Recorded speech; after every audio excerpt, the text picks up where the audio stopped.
Yeah, well, it truly is a rare ability to be able to completely reimagine a song that way and make it seem like your version, is how it was supposed to go all along. I encourage everybody to track down the other covers I mentioned earlier: "Smoke on the Water," "Eye of the Tiger," "Walking on the Moon." Of course, we don't have time to play everything, but those are worth checking out as well. I do want to talk some more about Ebb and Flow and the exciting gig you have coming up relating to it, but first I want to touch on a few other things if you don't mind. Hmm. Our mutual friend Bruce Geitch Oh has yeah. he's sort of become my go-to guy for extracting insider material from my guests. When I told Bruce I was going to be talking to you, he suggested that I have you tell us a story about how you met your husband. Thanks, Bruce. Well, it's a very cute story, I have to say, and it could be one of the best "How did you meet your partner" stories, I believe. I say this because many people have said, well, that really is kind of pretty unbelievable.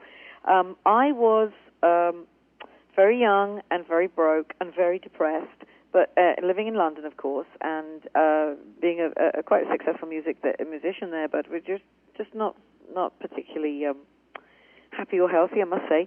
And but I was doing this crappy, I mean, real shit gig in what I've been told was it was a jazz club down in Chelsea Harbour, which is this gorgeous part on the River Thames. And I've been told that it was this really cool place, and it was in this rock and roll hotel, and there was this jazz club in it. Well, it was absolute crap. What it really was a horrible gig where I would, it was a typical sort of 4-hour marathon gig that you do where people come up to you and say, literally, this is the truth, things like, do you know anything from Cats? Mm. So, truly, that's the worst line anybody's ever said to me, apart from, what is that shit you're playing, when they're referring to my own music. So, do you know anything from Cats was actually a line that I was asked. So I do love that, remembering that. But anyway, I was there, and I was there for a week, and I was doing this 4 hours slot. It was nothing to do with jazz, and people were asking me to do all this dreadful music. Anyway, so I'm there. Unbeknownst to me, Spinal Tap have decided that they're going to go and stay at this hotel in which this club is in. And the club, when I say club, I mean this. It's not even a club. It's just part of, it's just like part of the restaurant area. It's horrible, but they're making this place. They made it. They wanted it to be a rock and roll place. Prince had been there, which is all fantastic because hang on, Prince, and then it was a horrific night where Guns N' Roses were there, and Axl Rose smashed up the bar because I think the barman asked him, "Do you want a drink, sir?" And I think for whatever reason he thought that was rude, so he ended up smashing up the bar. Anyway, as you do, and lots of wonderful people, lots of great artists, etc. And they really were pushing the rock and roll thing. So anyway, Spinal Tap turns up. I'm on my second to last day of playing in this wretched place, and Harry and Chris Guest and a little person who was one of the elves from Stonehenge, Danny, were all checking into the hotel, and they're wandering around, and they can hear music coming out from this area, which is the pretend club.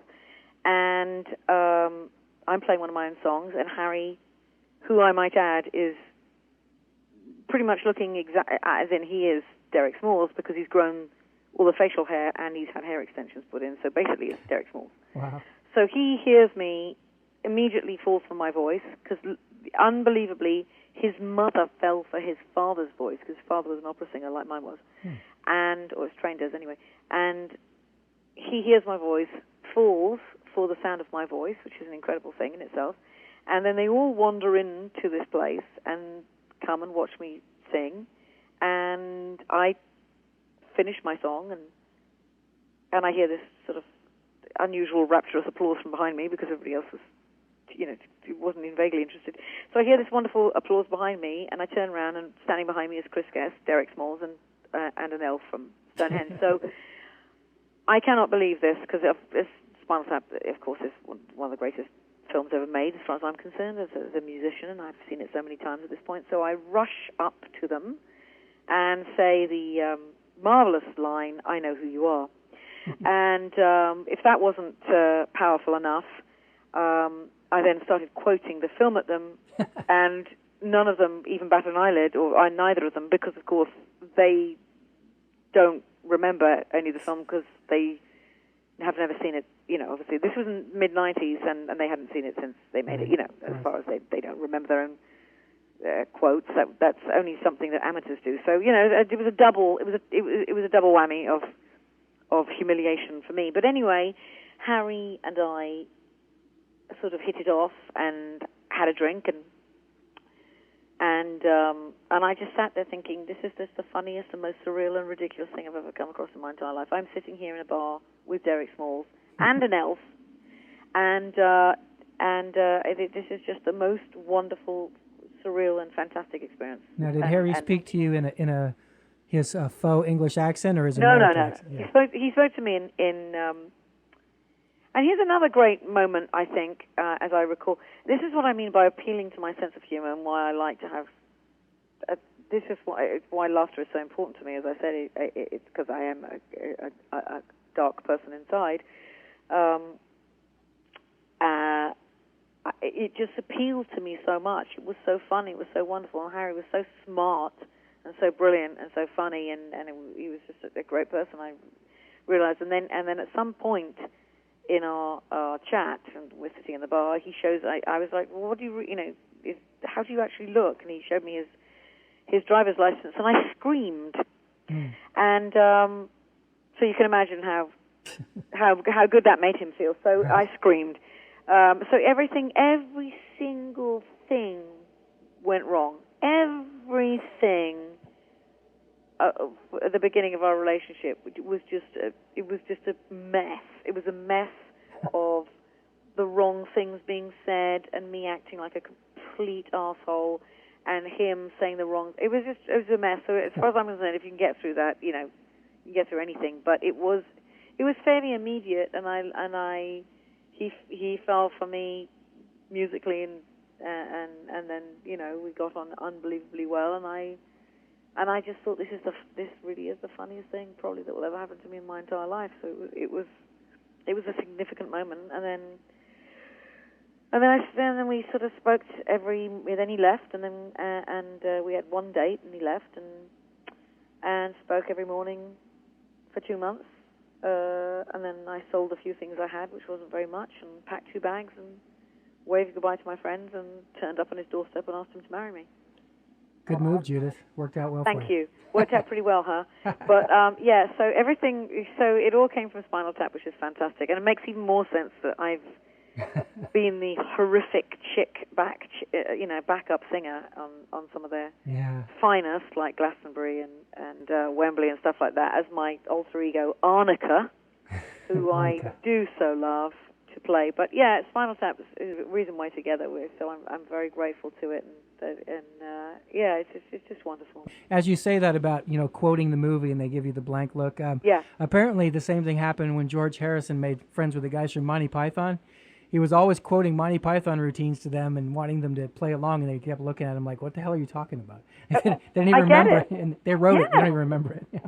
Well, are you going to remember it? It's like somebody, if somebody quoted one of my lyrics to me, I'm like, "What are you talking about? Yeah, exactly. You crazy person?" Because once you're done, once you've finished, you're done. That's it. You're moving forward. You're going on to the next thing. Nothing is worse. But luckily for me, and I do like to see other people obviously having an equally awful time. So luckily for me, I've seen other people walk up to Harry and Chris and Michael and quote at them, and the look of absolute glazed blankness comes over them, and then at least I can lean over and go, "It's okay." Yeah. They have no idea what you're talking about. It's all right. Yeah, I was in San Francisco and I saw Rob Reiner through the glass in a restaurant, and I could have written on a Post-it note, "These go to 11," and stuck it on the wall or something. And what would have been the point? He'd have been like, "Oh, that guy's seen Spinal Tap. Go away, I'm eating." Well, yeah, exactly. And it's but I think your best bet is these go to 11. That's the only one that you can really get away with, and them all know. You know what I mean? I think apart from that, it's just, or in Harry's case, you can say lukewarm water. I'm lukewarm water. I don't know anything that you can really say, but it's for those of us who adore that film and who are just crazy about it and who could quote every single line from it. It it is a, it means so much. But of course, to the guys who did it, it's just like, oh my God, that was then, and this is now. None more black and none more black. What's wrong with being sexy? Oh, sexist. Well, of course, C.J. Vanston is the musical director for Spinal Tap, and he's been on the show. And when he was here, we spoke quite a bit about "Can't Take a Hint," which was the Harry Shearer album he had recently produced. Yeah. We played some tracks from it, including one of the ones you sang on. Right now, I want to play another Harry Shearer track, which you sang on. This is from his 2010 Greed and Fear album, which dealt with the tanking of the U.S. economy. Of course, the bitter pill to swallow about all that was the impression that not only did the perpetrators escape punishment, but given the bailouts, they almost seemed to profit from it, as the rest of us suffered. Yeah. And Harry has a knack for taking the piss out of the rich and powerful, which is ironic considering that he's the voice of Montgomery Burns on The Simpsons. Well, it just makes him know even more how to be the rich and powerful, really. And he knows the face of evil. He's not trying to be Charles Foster Kane or something. He's trying to make fun of it. So yeah, exactly. So from his Greed and Fear album, here's Mr. and Mrs. Harry Shearer with Bonus Baby.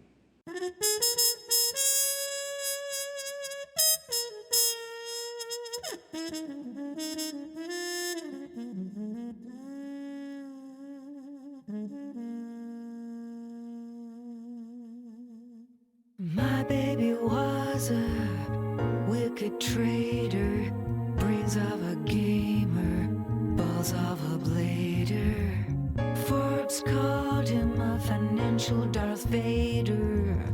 Don't mean maybe that was my baby. Credit default swaps, CDOs, what the hell they were, my baby knows. Sure they collapse, but his wealth grows, avoiding the onus, just banking his bonus. He's my bonus baby.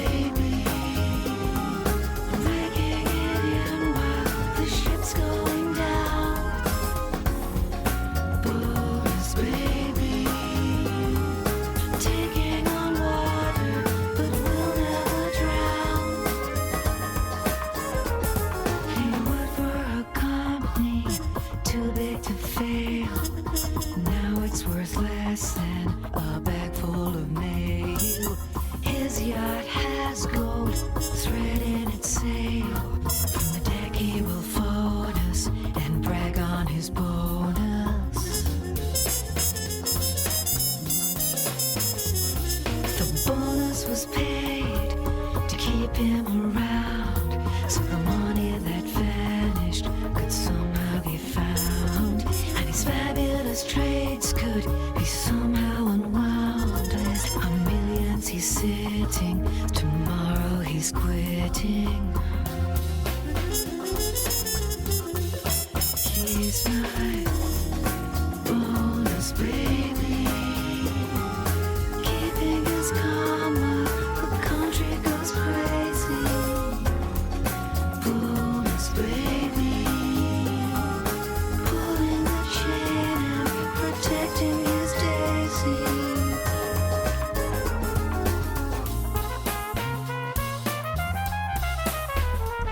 He keeps me in diamonds and 3 cans of mink. Crystal is the only thing he'll let me drink. I'm in the green, he's in the pink. To the moon he's flown us, thanks to his bonus. They bailed out his firm to keep it on track, and someone upstairs was a blade smoking crack. Now they want baby to give his books back, but it's both that he's shown us, he's keeping his bonus. He's my bonus baby. Got in and got out while the getting was good. Bonus baby, don't look for us in your neighborhood.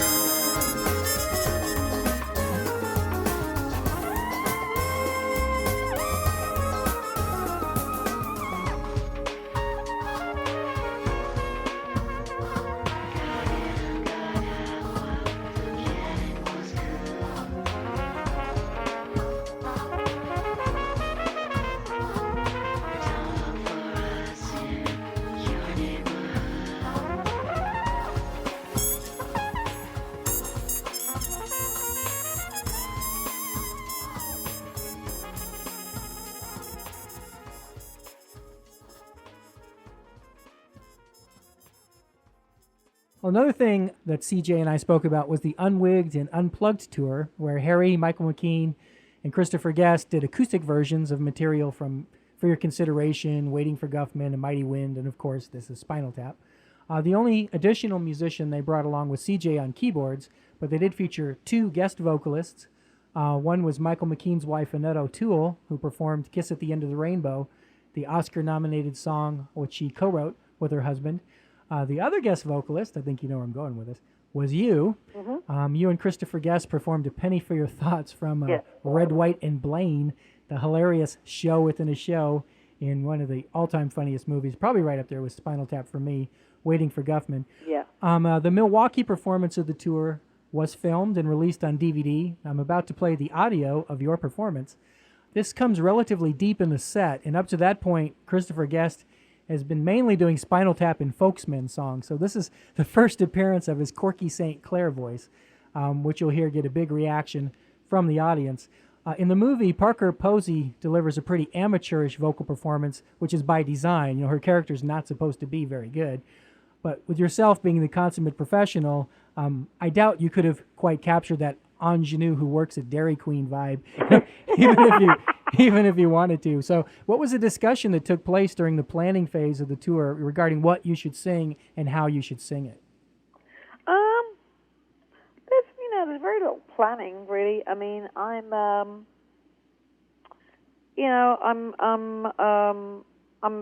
fast, and because I'm such a fan of these guys and all the work that they do, and I love Chris's film so much. So and I know all these songs. It seemed that was a nice thing that I got to do. It was really lovely to be able to do that with Chris because it's such a beautiful bloody. It's just a great song, and it was great to do it with him as Corky, and I got to have fun too, because even though the last thing you want to do if you're a singer and that is your gig, as opposed to I'm not an actress who's playing a part, but so I didn't really want to be you don't want to come across as sounding like you can't sing when in fact that's exactly what you do. Yeah. But I got to be a comedian in that way of I was. That's the nice thing is that I feel very able and confident with these guys being funny, which is hard to being around with such incredibly funny guys, amazing actors and performers. But I like to feel that because I actually started out as an actress. I mean, that's the funniest thing is that I like in the way that Joni wanted to be a painter more than she did a musician. I never really wanted to be a musician in so much as it was that was my private world that I wrote and played for myself. But I had every intention and went to drama school and did all the acting I possibly could. So the way that I started out was absolutely as an actress, and so it always felt to me like it was a important part of being a performer and. Yeah. Allowing me to be the person I am on stage, but it was also very important allowing me to be a comic performer and comedian as well, and comic actress. And that has always been a great asset, especially working as much as I do with Harry in that way as well. So when it came to doing this on stage, it was kind of, it was very natural to do that with Chris. The funniest thing about doing that show and being part of the Unwigged show was that you will see, anybody that watches the Unwigged DVD will see that at the very end there is a kind of finale and everybody dances and we do this kind of mock river dance thing. Well, I actually broke my toe doing it. Oh, no. And it's amazing that I didn't actually just scream and go hopping. But basically I was doing a joke river dance with C.J. Vanston. Thank you, C.J., for that. And what I did was how they did the ridiculous, being a Celt and all the rest of it, and sort of doing my joke version of river dancing. I smashed my toe down into a metal bar that happened to be on stage. And so that's all I ever remember of the Unwigged tour. I got to tell you, is less that you've reminded me of singing with Chris, but actually all I remember is slamming my foot down and breaking my toe. So, and of course, it happened on the one gig that was filmed. The one gig that was filmed, isn't that good? Yeah, it's called Being a Real Pro. So that whole thing was great. I loved that. It was an amazing show, and it was great singing with those guys. But it was particularly fun singing with Chris, I must say. Well, you already mentioned it, but I was going to say, Harry throws a lot of interesting things at you on his albums. He's had you sing in a Sarah Palin voice. Yeah. He's had you sing in like a, sort of like the one we played when CJ was here was Your Thing. It's a real sort of mindless pop thing. So that's a J-Lo. Exactly. He's got me doing Shirley Bassey. I mean, these are all music videos that I've done. Condoleezza Rice. The actress in you definitely gets a little workout when you work on his then that's what I mean. It's sort of like that's where I still end up using. I've been an actress and I've been acting all my life pretty much, and this is kind of the perfect marriage that Harry and I would then get together and mix those two things that we both know, which is he loves music. He's a great musician, and he's an actor and a comedian, and I'm a musician who is an actress who's a comedian. It's a kind of amazing blend that we have, and we even did a very tongue-in-cheek but also very, very ugly version of, on purpose of ugly version of Honey Boo Boo, which we called What's with Honey Poo Poo, which I don't even have to tell you any more than that, because I am always bringing things to Harry because he just can't. It's like, to me, it's the end of it's the fall of the Roman Empire here. It's just, at what point is it going to be bad enough? At what point does TV get so low that we can't stand even looking at it? At what point will reality TV make us all sick? It seems to me like we're well past it from my own side. I can't really literally get my brow to go that low to watch 15 seconds of some of that. It's heinous, and when I brought this it's like bringing like a female, like a lioness, bringing home the kill to the male lion. I was just introduced Harry to Honey Boo Boo. I said, "You're just not going to believe this one. You are not going to believe this." And we just looked at each other and said, it can't get any worse than this. And then we both had a mutual glint in the eye and thought, no, it can be worse than this. We can do our version of it. So I actually got to be the horrific mother. That's what I got to be. So I got to put on a great fat suit and a horrendous wig, go down to New Orleans where we live some of the time, and we got to really, really have a lot of fun doing that too. So yeah, I feel like that's a really amazing thing that we get to collaborate on together. I on his stuff, and we just literally before speaking with you, there's Harry's playing bass, playing double bass here by I'm at the piano writing some stuff, and he's always the first person that ever hears anything and ever plays with me and tries stuff out together. So it's really a very rare relationship that we have, I think. Well, as people are about to hear, up to that point in the show, Harry was mainly, clowning and joking around with the audience. But when it comes time to introduce you can sense his personal pride and the deep respect he has for you, both as an artist and a person. It's pretty sweet, and it comes through. Oh, that's I've had many people over the years say to me, I love watching you play, but actually watching Harry watch you play is really something, and is almost as special, if more special, to watch him and his the way he looks, and his reaction to watching you perform, which is an incredible thing. In this clip, you can hear it in his voice. So let's check this out, Guffman fans. From Unwigged and Unplugged, here's A Penny for Your Thoughts. This is another song from Waiting for Guffman. And we have a little vocal help, don't we? We have a special guest with us tonight, just back from her triumphant tour of the United Kingdom and about to make an appearance in Evanston and New York in the forthcoming weeks. She happens to be my wife, but the fabulous Miss Judith Owen.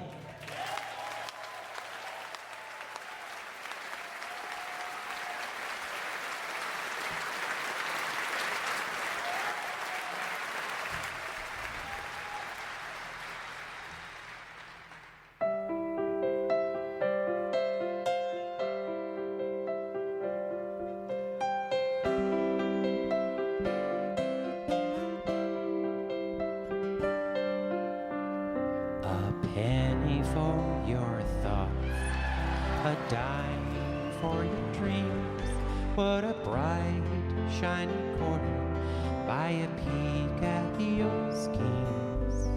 And when you are away, so far from my side, I will cherish my penny's worth till at last I'm your bride.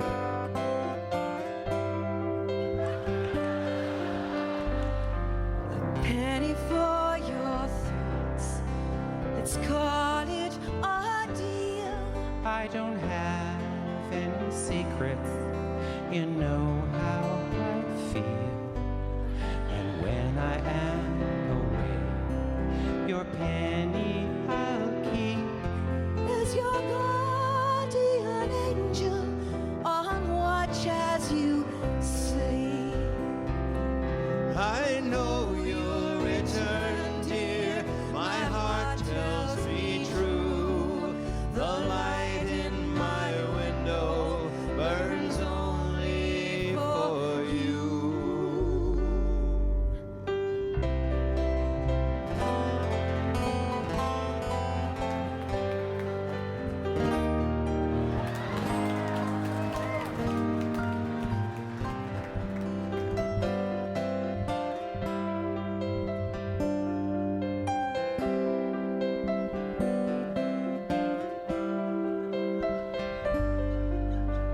a penny for your thoughts. It's settled and done. I'd have offered a million. I'd have done it for none.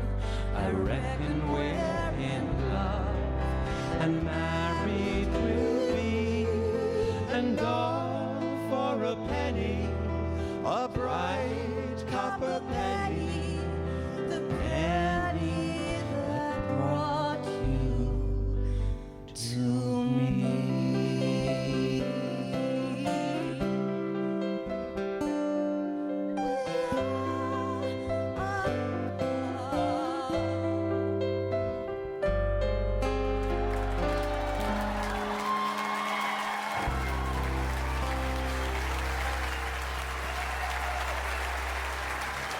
Thank you, Judith. Judith Owen, everybody.